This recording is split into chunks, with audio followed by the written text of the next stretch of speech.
रखेंगे। एक्चुअली हम लोग एक स्टूडेंट प्रोटेस्ट के माध्यम से राजनीति में आए। कोई आइडिया नहीं था कि पॉलिटिक्स कैसा होता है, और खासकर कभी मुखिया का चुनाव नहीं लड़े तो बंदे अगर सांसद का चुनाव लड़ेंगे तो ये तो आइडिया ही नहीं था।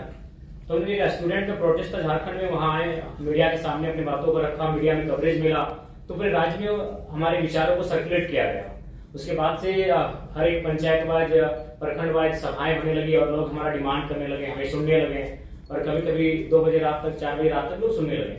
तो फाइनली लगभग 1 साल पहले 18 जून को हम लोगों ने डिसाइड किया था कि हम लोग चुनाव लड़ेंगे, और चुनाव लड़ेंगे। हम लोगों ने उसके बाद 6 महीने बाद अपने पार्टी को रजिस्टर के लिए आवेदन दिया, लेकिन अभी तक हमारी पार्टी का रजिस्ट्रेशन भी नहीं हुआ।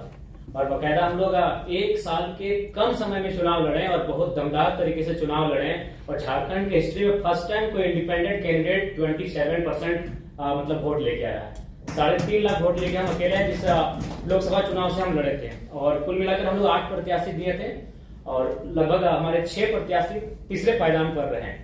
तो इसका मतलब है कि मैं भारत की तो नहीं कह सकता, लेकिन झारखंड के परिप्रेक्ष्य में कह सकता हूं कि झारखंड बदलाव चाहती है, और नो डाउट बदलाव होना चाहिए, क्योंकि झारखंड जिस पृष्ठभूमि से आती है, झारखंड उसके नाम में ही छुपा है। झाड़ यानी जंगल होता है, खंड यानी जमीन होता है, और आज हमारा दोनों चीज संकट में है। जंगल की बात करने वाला कोई नहीं है। उदाहरण के लिए आप देख सकते हैं आज हंसदेव जंगल की क्या कहानी है। आज दिल्ली का टेम्परेचर हम लोग 45 पा रहे हैं, 46 पा रहे हैं, बिल्कुल अपने मतलब अपोजिट पा रहे हैं। झारखंड का वातावरण से जब दिल्ली में हम लोग कदम रखे तो बिल्कुल असहनीय लगा, और हम लोग को लगा भी नहीं कि 2 मिनट यहाँ ठहर पाएंगे। तो कहने की जो झारखंड का इशू है उसके नाम में छुपा है, और लगातार उन इशुओं पर हम लोग लड़े, उन इशुओं पर हम लोग बात किए, तभी जाकर जनता ने हमें आशीर्वाद दिया। नहीं तो उन पार्टियों से चुनाव लड़ना जो पार्टियां 40 साल पुरानी है, जो पार्टियां 50 साल पुरानी है, जिनका बूथ स्तर में कार्यकर्ता है, जिनके पास धनबल है, उनसे टकरा पाना पॉसिबल नहीं था। तो मेरे कहने का मतलब है आज भी अगर आप, क्योंकि बहुत सारे लोग कहते हैं कि कई साल लगते हैं राजनीति में आने के लिए, सालों लगते हैं, जूते घिस जाते हैं, माने बाल सफेद हो जाते हैं, इस मिथ्या को तो झारखंड हमने तोड़ दिया है कि मात्र साल भर के अंतराल में हम लोग 3.5 लाख वोट लेकर आए हैं। और बस अगर हमारे पास एक बेहतर टीम होती तो पहला ही चुनाव हम जीत जाते। ज्यादा अंतर नहीं था, जो जीते वो 4.5 लाख लाए, जो सेकंड में 3,70,000 लाए इंडिया गठबंधन वाले, और हमसे मात्र 20,000 कम मेरा वोट था। तो इस चीज को तो हमने झारखंड में मतलब एकदम क्लियर कट उत्तर दे दिया है कि समय और साल मायने नहीं रखता है, आपकी आइडियोलॉजी मायने रखती है। और हमारी आइडियोलॉजी स्पष्ट थी। हमने स्पष्ट कहा था चुनाव में कि आप जितने भी लीडर्स हैं, क्योंकि सबसे महत्वपूर्ण जो चीज आती है वो इकोनॉमी की आती है। आज हम यहाँ बैठे हैं, चाहे जिनका जो भी डिपार्टमेंट है, हम लोग कोई साधु संत सन्यासी है नहीं, पीर फकीर है नहीं, हम एक सामाजिक जीवन को जीने वाले हैं, गृहस्थ जीवन को जीने वाले लोग हैं। यानी हमारा सबसे जो महत्वपूर्ण विषय होगा इकोनॉमी होगा, हमारी संपत्ति होगी। तो मैंने वही जनता से कहा कि जिन नेताओं को आप चुनकर भेजते हैं, आप उनके संपत्ति के बारे में पता करें। आज किसी का दिल्ली में, किसी का रांची में, किसी का विदेशों के कंपनियों से टाइप है। एक आपकी बात बनाए भी है, इतना यूथ भी है, तो उसके बारे में आपको क्या लगता है? मेरी भी आशा है कि आप जैसे और लोग चुनाव जीते। हमें जरूरत है, इस बार सिर्फ 7 इंडिपेंडेंट कैंडिडेट हैं, हमें चाहिए कि एक स्ट्रॉन्ग डेमोक्रेसी के लिए और आए, क्योंकि आप मुद्दे उठा रहे हैं जो रेलेवेंट मुद्दे हैं। पर ये मुद्दे क्या सिर्फ मर्दों के हैं? नहीं, बिल्कुल सबसे ज्यादा प्रभावित तो महिलाएं होती है, क्योंकि मैं जिस झारखंड से आता हूँ, अगर वहां बात की जाए तो वहाँ हमारी विधायक मैम जो बैठी है आपकी बगल में, उनका जो क्षेत्र है वो विस्थापित क्षेत्र है, खनन का क्षेत्र है, माइंस का क्षेत्र है। और जब विस्थापन का बात सामने आता है तो जब लोग विस्थापित होते हैं तो ऑब्वियसली महिलाओं को भी बहुत सारा प्रॉब्लम का सामना करना पड़ता है। मान के चलिए जिस क्षेत्र से विधायक आती है उस क्षेत्र का आपको परिचय देता हूँ, 4 प्रकार की फसलें आती है, वहाँ धान, गेहूं। तो महिलाएं जब अगर विस्थापित ना होती है, क्योंकि झारखंड को अगर बात करें तो आपको विस्थापन की बात करनी होगी, आपको माइंस की बात करनी होगी। जो लोग यहाँ बैठे हैं और इसलिए आप झारखंड को जानते हैं मिनरल्स के लिए, और नो डाउट हम लोग देते हैं 27% कोयला देते हैं, और 40% खरीद देते हैं।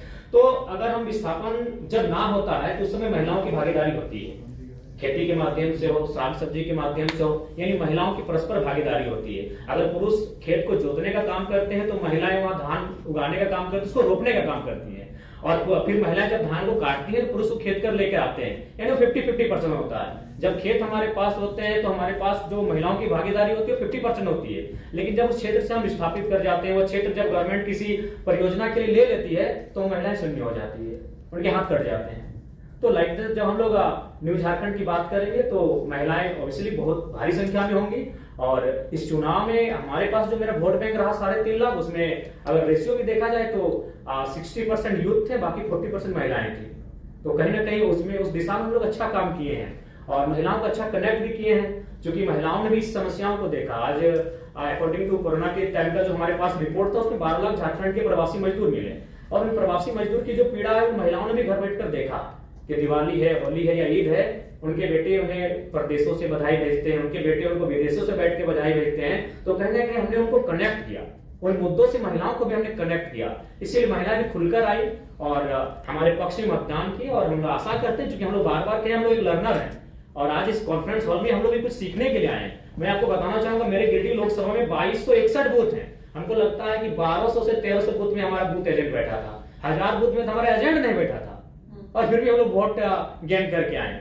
तो हम लोग ऑब्वियसली लर्नर पीरियड में है और चीजों को जब हम लोग सीखेंगे और जब इस प्रकार दिल्ली में बैठकर, महाराष्ट्र में बैठकर, अन्य प्रदेशों के जाके कॉन्फ्रेंस में बैठेंगे, सेमिनारों में, संगठनों में हम लोग भाग लेंगे और उन चीजों को जब हम लोग सीख कर जाएंगे, कुछ परिपक्व होकर जाएंगे, तो अपने झारखंड में निसंदेह उसका इम्प्लीमेंट करेंगे और बेहतर करेंगे। हम आशा है कि आज जो प्रबुद्ध लोगों के बीच हम बैठे हैं, जब इनसे हम कुछ सीख कर जाएंगे तो आने वाले झारखंड में विधानसभा चुनाव नवंबर में है, हम लोग बेहतर करेंगे। और अखबार की सुर्खियों ने भी संदेश दिया है, हम लोग बेशक चुनाव हारे हैं, लेकिन आज 4 दिन से लगातार अखबार की सुर्खियों में यही रहा कि जयराम महतो हार के भी झारखंड के राजनीति के नायक बने।